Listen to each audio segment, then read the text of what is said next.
बिस्मिल्लाहिर्रहमानिर्रहीम। अस्सलाम वालेकुम प्यारी viewers, welcome to tips and tricks hub. आज की वीडियो में भी बहुत ही ज़बरदस्त किस्म की टिप्स लेकर आई हूँ। जैसे कि हमारे किचन के रुमाल जो होते हैं उनको हमने वॉश करना होता है, लेकिन उनको साफ़ करने के लिए सर्फ के अलावा हमें और कौन सी चीज़ें डालें कि ये बिल्कुल डिसइंफेक्टेड हो जाए और साफ़ भी हो जाए। चीनी को हम मॉइस्चर या कीड़े मकोड़ों से बचाने के लिए अक्सर लौंग डाल देते हैं, लेकिन कुछ लोगों को लौंग की स्मेल चीनी में बहुत बुरी लगती है। तो इसकी बजाय हम क्या चीज़ डालें कि हम चीनी को मॉइस्चर से बचा पाएँ। और इसके अलावा इस तरह के जो नेट हमारे घर में आते हैं हम उनको वेस्ट समझ के फेंक देते हैं, तो हम इनको अपने किस यूज़ में एफिशिएंटली लेकर आ सकते हैं। इसके अलावा आटे को सेफ्टी पिन के अंदर डालने का क्या फ़ायदा होगा, ऐसा करने से हम किस तरह से अपने पैसों की बचत कर सकते हैं, और इस तरह की बहुत सारी टिप्स आज की वीडियो में आप देख पाएंगे। तो वीडियो को बिल्कुल भी स्किप ना कीजिएगा और वीडियो को एंड तक देखिएगा। जैसा कि मैंने आपको वीडियो के स्टार्ट में बताया कि चीनी के अंदर मॉइस्चर ना आए और कोई कीड़ा मकोड़ा ना लगे, तो इसके लिए क्या करते हैं कि लौंग डाल दिए जाते हैं। तो जैसा कि आप सबको मालूम है कि जो लौंग है उसकी खुशबू बहुत ज़्यादा शार्प होती है। जिस चीज़ की भी अंदर डालेंगे उसमें से लौंग की खुशबू आना शुरू हो जाती है, जो कि कुछ लोगों को बुरी लगती है। तो लौंग की बजाय हम क्या करेंगे कि चने के कुछ दाने चीनी के अंदर डाल देंगे। ऐसा करने से तमाम मॉइस्चर जो है ये चने अपने अंदर एब्जॉर्ब कर लेंगे और चीनी जो है मॉइस्चर और कीड़े मकोड़ों से बच जाएगी। और उसके बाद ढक्कन जो है जार का वो अच्छे तरीके से टाइटली बंद कर देंगे। इस तरह की नेट के अंदर अक्सर हमारे घर में कोई ना कोई सोडा सल्फ या कोई फ्रूट्स वेजिटेबल्स आ जाती हैं, तो हम वो चीज़ें तो यूज़ कर लेते हैं, लेकिन इस नेट को हम वेस्ट समझ के फेंक देते हैं, जबकि इसका बहुत ही एफिशिएंटली यूज़ मैं आज आपको बताऊंगी। आपने क्या करना है कि इसको अच्छे तरीके से इस तरह से सारा इसकी जो है ना बल निकाल लेना है और इसको अच्छी तरीके से सीधा कर लेना है। और जितने भी आपके पास नेट होंगे इस तरीके से आपने इनको सीधा करके एक दूसरे के अंदर डाल देना है, और फिर इसको फोल्ड करते हुए एंड तक इसको ले जाना है और इसको सारा अंदर की तरफ फोल्ड कर देना है। तो इस तरीके से ये हमारे पास बहुत ही ज़बरदस्त किस्म का टूल तैयार हो गया है। तो इसके साथ चाहे तो हम अपने बर्तन वॉश कर लें या एज अ स्क्रबर नहाने के लिए यूज़ कर। इस तरह की जो दालें हैं अगर हम इनको जार वगैरह में डाल लेते हैं और चाहते हैं कि इनके अंदर कीड़े ना पड़े, तो उसके लिए हमें क्या करना है कि एलुमिनियम फॉइल लेना है, उनके छोटे छोटे पीस बनाने हैं और उनको छोटे छोटे बॉल्स बना लेने हैं ना पीसीस के, और उसके बाद इन दालों के अंदर रख देना है। तो इस तरह से ये होगा कि इन दालों के अंदर बिल्कुल भी कीड़ा वगैरह नहीं पड़ेगा। हाँ, ढक्कन आपने टाइटली से बंद करना है ताकि हवा इन दालों के अंदर ना जा सके। इस तरह की पिन्स जो होती हैं सेफ्टी पिन्स, वो वैसे तो हमारे घर में बहुत ज़्यादा होती हैं, डिफरेंट कलर्स की होती हैं, डिफरेंट साइज़ की होती हैं, लेकिन कोई ऐसा स्पेसिफिक टाइम जिसमें हमें इनकी ज़रूरत पड़े तो वो मिलती ही नहीं है। तो इसके लिए हमने क्या करना है कि कोई सी भी एक चूड़ी ले लें। चूड़ी आप कोशिश करें इसको जो टूटने वाली ना हो, मीन्स के कांच की ना हो, वो लें ताकि ये टूटे ना।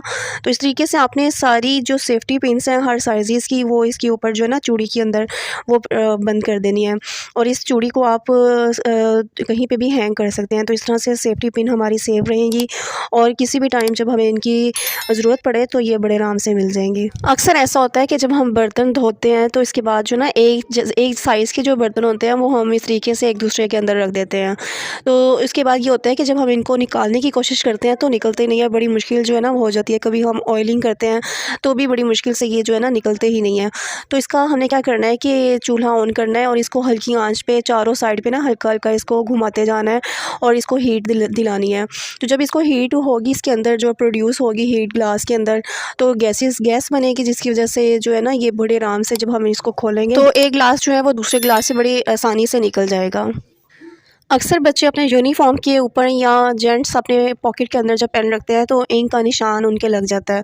तो इंक का निशान मैंने आपको पहले भी बताया था कि जो नेल पॉलिश रिमूवर होता है उसके साथ बड़ी आसानी से उतर जाता है। तो अगर आपके पास नेल पॉलिश रिमूवर नहीं है तो आपने घर में पड़ा हुआ डेटॉल यूज़ करना है, उसको कॉटन के ऊपर अप्लाई करें और निशान के ऊपर हल्का हल्का सा रब करती जाएँ। जहाँ से आप निशान साफ़ कर रही हैं कोशिश करें कि उसके नीचे टिशू की 3-4 तहें लगा के वो रख लें ताकि निशान बाकी कपड़े के ऊपर ना लगे। पहले तो ये होगा कि जो इंक का निशान है वो फैल जाएगा बिल्कुल ना, तो लगेगा कि जैसे अब ये उतरेगा ही नहीं। लेकिन जब इसको आप कॉटन चेंज करके दूसरी कॉटन ले लें और उसके ऊपर जो डेटॉल है उसको अप्लाई करके इसके ऊपर लगाती जाएँ तो निशान पहले आहिस्ता आहिस्ता डिम होगा और फिर बिल्कुल ही रिमूव हो जाएगा। तो देखिए 2-3 दफ़ा मैंने कॉटन चेंज करके डेटॉल अप्लाई किया और निशान बिल्कुल डिम हो गया है।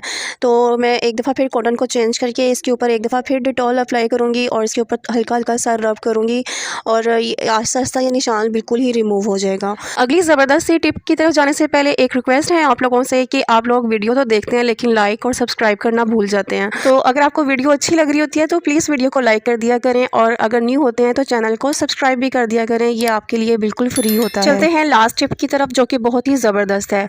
इसमें ये होता है कि जब अक्सर हम इस तरह के झाड़ू घर लेकर आते हैं तो इसके अंदर जिस मटेरियल का ये बना होता है झाड़ू, वो आहिस्ता आहिस्ता झड़ता रहता है। जब भी हम घर की सफाई करते हैं इन झाड़ू के साथ तो झाड़ू में से डस्ट सी निकलती रहती है और सारी जो है ना वो फर्श के ऊपर फैल जाती है।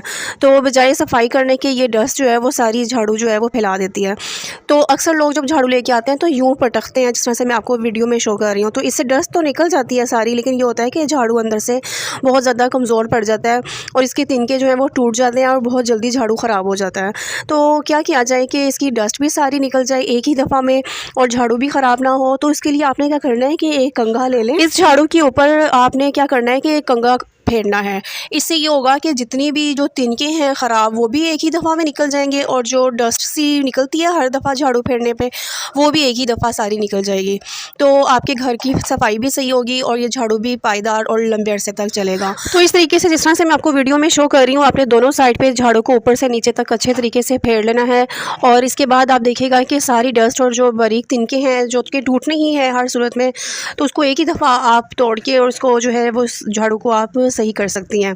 तो जिस तरह से आपको वीडियो में शो कर रही हूँ कि कितनी ज़्यादा डस्ट और बारीक तिनके जो थे वो टूट चुके हैं और डस्ट जो है वो झड़ चुकी है। तो नंबर 1 ये है कि इस तरह के जार जो हैं जब हमारे घर में आते हैं तो हम उनको यूज़ करते हैं और दोबारा इनको रीयूज़ करने के लिए वॉश करते हैं।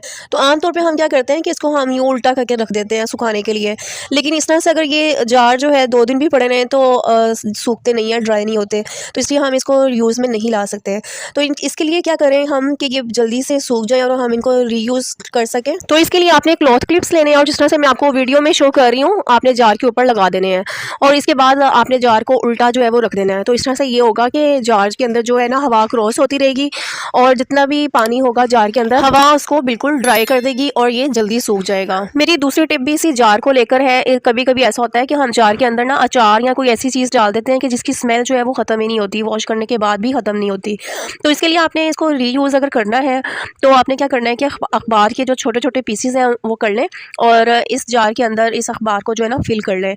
तो इस अखबार को आपने जार के अंदर डालने के बाद इसका ढक्कन ऊपर अच्छी तरीके से मजबूती से लगा देना है और इसको 1 दिन के लिए इसी तरह से पड़ा रहने दें। अगर तो जो माइल्ड स्मेल होगी तो वो तो 1 दिन में ख़त्म हो जाएगी, लेकिन अगर बहुत ज़्यादा शार्प किस्म की होगी तो आप इसको 2 दिन तक पड़ा रहने दें। तो सारी जो स्मेल है वो अखबार जो है वो अपने अंदर एडजस्ट कर लेगा और ये जार जो है वो रीयूज़ आप इसको कर सकती हैं, इसमें किसी भी किस्म की कोई स्मेल नहीं होगी। बिस्किट्स के पैकेट्स जब घर आते हैं तो बच्चे एक पैकेट को खोल के उसमें से एक आधा बिस्किट यूज़ करते हैं और फिर दूसरा पैकेट खोल लेते हैं। इसी तरह से सारे पैकेट्स खोल के रख देते हैं। तो क्या होता है कि बिस्किट्स के अंदर पैकेट्स खुलने की वजह से नमी आ जाती है और बिस्किट्स जो हैं वो बहुत ज़्यादा सॉफ्ट पड़ जाते हैं, उनका जो क्रंच होता है वो बिल्कुल ख़त्म हो जाता है। बच्चों को तो हम नहीं समझा सकते, लेकिन हम ऐसे जुगाड़ ज़रूर लगा सकते हैं कि जो इनका क्रंच है बिस्किट्स का वो वापस आ जाए और जो सॉफ्ट पड़ गए हैं वो बिल्कुल क्रिस्पी हो जाए। तो इसके लिए आपने क्या करना है कि जो बिस्किट्स हैं उनको आपने किसी भी प्लेट के अंदर रखना है और आपने इसको 1 मिनट के लिए ओवन में रखकर ओवन को 1 मिनट के लिए चला देना है।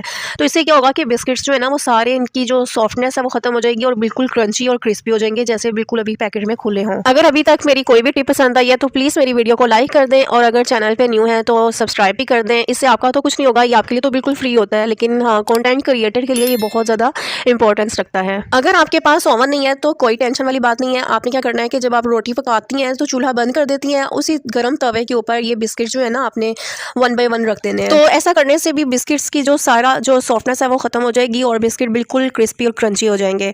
यहाँ आपने ये बात ख्याल रखने की बिस्किट की लेयर के ऊपर दूसरा बिस्किट बिल्कुल नहीं रखना। इससे ये होगा कि जो एक बिस्किट की जो नमी है वो दूसरे बिस्किट्स में जा सकती है। तो आपने 1-1 करके जो है ना 1 लेयर में ही सारे बिस्किट्स को रखना है। तो ऐसे गर्म करने से भी बिस्किट बिल्कुल क्रिस्पी हो जाएंगे पहले जैसे।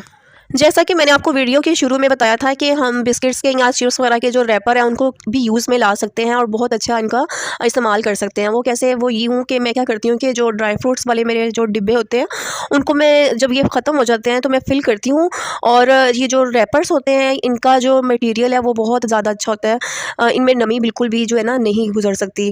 तो मैं क्या करती हूँ कि इन रैपर्स को इस बॉक्सेस के अंदर मैं रखती हूँ और जो कैप है उसका अच्छी तरीके से मैं बंद कर देती हूँ। तो इस तरह से ये एयर टाइट हो जाते हैं बॉक्सेस और नमी बिल्कुल भी अंदर नहीं जाती, और जो भी मैंने इसकी बॉक्सेस के अंदर रखा होगा वो बिल्कुल भी सॉफ्ट नहीं पड़ेगा, बिल्कुल क्रंची और क्रिस्पी रहेगा। इसके बाद सीज़र की मदद से जो एक्स्ट्रा इसका पार्ट होगा रैपर का वो मैं काट दूँगी, तो इस तरह से ये होगा कि ये देखने में भी बुरा नहीं लगेगा। तो इसी तरह से मैंने सारे बॉक्सेस को फिल कर लेती हूँ और हर बॉक्स के को मैं इसी तरह से एयर टाइट कर देती हूँ। तो मेरे ड्राई फ्रूट्स या कोई भी बिस्किट्स वाला बॉक्स या कोई भी ऐसी ग्रोसरी जो कि नमी आने की वजह से ख़राब हो सकती है, तो इसकी वजह से जो रैपर्स हैं लगाने की वजह से वो बिल्कुल एयर टाइट हो जाएंगे और नमी बिल्कुल भी अंदर नहीं जाएगी, और हमारी जो अनाज है, खाने पीने वाली चीज़ें हैं, वो बिल्कुल भी नमी की वजह से तो बिल्कुल भी ख़राब नहीं होंगी। बिल्कुल इसी प्रोसीजर से मैं बाकी बॉक्सेस को भी इसके ऊपर रैपर्स जो है ना वो चढ़ा दूँगी और एक्स्ट्रा पार्ट कैंची के साथ काट दूँगी। तो देखा किस तरह से मैंने बिल्कुल वेस्टेड चीज़ के साथ कितनी अच्छी तरीके से उसका यूज़ लेकर अपनी बहुत सारी पैसों की बचत कर ली। तो अगर आपको ये आइडिया पसंद आया हो तो अब तो वीडियो को लाइक कर दें और चैनल को सब्सक्राइब कर दें। नमी से बचाने के लिए अनाज को एक और बहुत ज़बरदस्त तरीका मैं आपको बताऊँगी, वो ये कि इस तरह के सिलिका जेल आराम से मिल जाते हैं या अक्सर हमारे फूड कंटेनर्स में भी आ जाते हैं, तो उनको वेस्ट ना किया करें, उनको संभाल लिया करें और इस तरह से किसी भी अनाज वाले बॉक्स में रख कर बिल्कुल जिस तरह मैंने आपको पहले बताया था इसको एयर टाइट कर लें किसी भी रैपर के साथ, तो इस तरह से भी कोई भी नमी जो है वो अंदर नहीं जाएगी और जो फूड है वो बिल्कुल सॉफ्ट ही पड़ेगा और बिल्कुल क्रंची और क्रिस्पी रहेगा। जैसा कि आज की वीडियो का टॉपिक ही ये है कि हमने बेकार से जुगाड़ कैसे लगाने हैं। तो जो सब्जियों के जो छिलके होते हैं उनमें इतनी ज़्यादा विटामिन और मिनरल्स और बहुत सारी ग़िज़ाइयत होती है जो कि अगर हम इनको यूज़ में लेकर आएँ तो बहुत ज़्यादा इनका फ़ायदा उठा सकते हैं। तो वो किस तरह से उठा सकते हैं, तो ये उसके लिए आपने क्या करना है कि कोई सा भी डिस्पोजेबल कंटेनर ले लें, उसके अंदर आपने ये जो सब्जियों के छिलके हैं उनको डाल लें और उसके अंदर पानी डाल दें। अब इसको आपने ओवरनाइट रखना है ताकि मटर और जो आलू के छिलके हैं उनकी सारी ग़िज़ाइयत जो है वो पानी के अंदर आ जाए। इसका कैप बंद करके आपने इसको ओवरनाइट रखना है और जो नेक्स्ट मॉर्निंग होगी आपने इसका जो पानी है वो आपने पौधों को डालना है, और ये पौधों के लिए बहुत ही ज़बरदस्त किस्म की खाद साबित होगी और उनके लिए बहुत ही यूज़फुल रहेगी। पौधों की बहुत अच्छी नशोनुमा होगी, ग्रोथ अच्छी होगी और पौधे जो हैं वो दिनों में बिल्कुल हरे भरे हो जाएंगे। हमारे घर में बहुत सारी एक्सपायर्ड मेडिसिन वेस्ट पड़ी होती हैं, तो उनको हम किस तरह से यूज़ में लाएंगे। आपने क्या करना है कि जो एक्सपायर्ड मेडिसिन है उनको आपने अच्छी तरीके से उनका पाउडर बना लेना है और उसके बाद आपने इसको किसी बर्तन में डाल के और उसमें पानी डाल के उसको अच्छी तरीके से पका लेना है। फिर ये पानी आपने अपने सिंक में फेंकना है। तो इस पानी से क्या होगा कि सिंक के अंदर अगर कोई भी कीड़ा मकोड़ा आता होगा तो जो इस पानी की वजह से सारे कीड़े मकोड़े सिंक में से बिल्कुल ख़त्म हो जाएंगे और सिंक का जो ड्रेन अगर बंद होगा तो वो भी गर्म पानी के साथ खुल जाएगा। तो यहाँ आपने ये ख्याल रखना है कि पानी को आपने थोड़ा थोड़ा करके आराम से फेंकना है ताकि जो ड्रेन है वो गर्म पानी की वजह से डैमेज सकते हैं। हमारे किचन में बहुत सारे रुमाल यूज़ होते हैं जो कि हम कोई भी खाने वगैरह को लपेटने के लिए या जैसा कि रोटी वगैरह को लपेटने के लिए यूज़ करते हैं या एज अ होल्डर हम उसको यूज़ करते हैं। तो उसमें बहुत ज़्यादा जैसे कि आजकल सर्दियाँ हैं चिकनाई आ जाती है, तो बहुत ज़रूरी है कि इनको इस तरह से साफ़ किया जाए, वॉश किया जाए कि ना सिर्फ ये बिल्कुल साफ़ सुथरे हो जाए बल्कि इसके अंदर जितनी भी चिकनाई है वो भी साफ़ हो जाए और इसके अंदर जितने भी बैक्टीरिया वगैरह है वो भी साफ़ हो जाए। तो इसके लिए मैंने एक खुले बड़े बर्तन में पानी डाला है, इतना पानी डालें कि जिसके अंदर आपके रुमाल जो है वो अच्छी तरीके से डिप हो जाएँ, और 3 चम्मच मैंने इसके अंदर डिटर्जेंट डाला है और 1 चम्मच मैंने बेकिंग सोडा डाला है।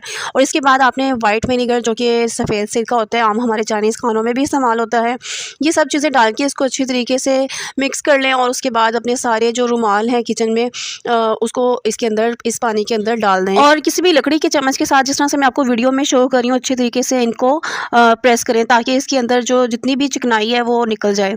उसके बाद आपने इनको अच्छे तरीके से पानी के साथ खंगाल लेना है। तो इस तरीके से आपके रुमाल जो है वो ना सिर्फ साफ़ हो जाएंगे बल्कि बिल्कुल बैक्टीरिया फ्री हो जाएंगे। इस तरह की सेफ्टी पिन हम अपने कपड़ों को फिक्स करने के लिए यूज़ करते हैं। तो क्या होता है कि जब हम सेफ्टी पिन को यूज़ करते हैं तो इस होल के अंदर इसके धागे फंस जाते हैं और जब हम पिन निकालते हैं तो ये धागे जो है वो बाहर की तरफ आ जाते हैं और हमारे सारे कपड़े ख़राब हो जाते हैं। तो हम इस तरह से करेंगे कि कोई भी ऐसी चीज़ इस पिन के अंदर डाल देंगे तो ये होगा कि ये ब्लॉक हो जाएगी और कपड़े हमारे सुराख के अंदर ही नहीं जा सकेंगे। तो मैं आपको एक बहुत ही ज़बरदस्त तरीका बताऊँगी। आप कोई सा भी मोती ले लें या इस तरह का कोई भी बटन जो कि आपके कपड़ों के साथ मैच होता हो वो डाल लें। अगर आपके पास एट अ टाइम कोई ऐसी चीज़ नहीं है, बाज़-औक़ात ऐसा होता है कि हमें जिस चीज़ की ज़रूरत पड़ रही होती है वो हमारे पास अवेलेबल नहीं होती। तो आटा तो हर घर में और हर वक्त मौजूद होता है, तो इसका थोड़ा-सा आप ले लें आटा और इसको अच्छी तरीके से इस तरह से अपनी हथेली के ऊपर गोल जैसे मोती होता है उस शेप में ले आएँ। तो इसके बाद जो से भी कलर का आपका ड्रेस है इसके ऊपर उस कलर की नेल पेंट जो है वो कर दें। तो इस तरह से ये होगा कि आपका घर में एक बहुत ही ज़बरदस्त किस्म का मोती तैयार हो जाएगा, जो कि आपके कपड़ों के साथ मैच होता होगा। अगर आपके पास मैच होता हुआ नेल पेंट कलर ना हो तो इस तरह के कोई से भी कलर जो होते हैं या हाइलाइटर आप यूज़ कर सकती हैं। अब इस मोती को आपने अपनी सेफ्टी पिन के अंदर डाल देना है, तो इस तरीके से ये एक ब्लॉकर सा बन जाएगा और आपके जो भी कपड़े होंगे वो हॉल के अंदर नहीं जाएंगे और ना ही उसके धागे निकलेंगे और ना ही महंगे तरीन कपड़े ख़राब होंगे। तो उम्मीद करती हूँ कि आज की वीडियो आपको बहुत पसंद आई होगी। अगर कोई एक भी टिप पसंद आई हो तो प्लीज़ वीडियो को लाइक कीजिएगा और अगर चैनल पर न्यू है तो चैनल को सब्सक्राइब भी ज़रूर कीजिएगा। साथ ही बेल आइकन को भी क्लिक करें ताकि हर नई आने वाली वीडियो की नोटिफिकेशन सबसे पहले आपके पास आए। एक चुना मुन्ना सा प्यारा सा कमेंट भी कीजिएगा और अपना फीडबैक ज़रूर दीजिएगा। अपना बहुत ज़्यादा ख्याल रखिएगा और मुझे अपनी दुआओं में याद रखिएगा। मिलते हैं नेक्स्ट वीडियो में। Till then take care. अल्लाह हाफिज़।